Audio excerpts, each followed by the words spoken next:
Ex-Gubernur Jawa Barat Ridwan Kamil mengakui belakangan ini mendapat banyak ujian hidup. Hal itu disampaikannya melalui Instagram pribadinya pada Kamis 27 Maret 2025.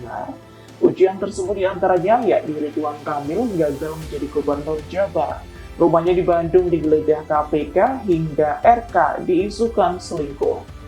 Lantaran RK gagal berkontestasi di Pilkada Jakarta, kini ia tak memiliki jabatan di pemerintahan. Kendati tak memiliki jabatan, Ridwan Kamil memiliki rencana baru, yaitu dengan memilih kembali ke keluarga untuk beristirahat. RK menyebut pertarungan politik di Jakarta melelahkan dengan segala tensi tingginya.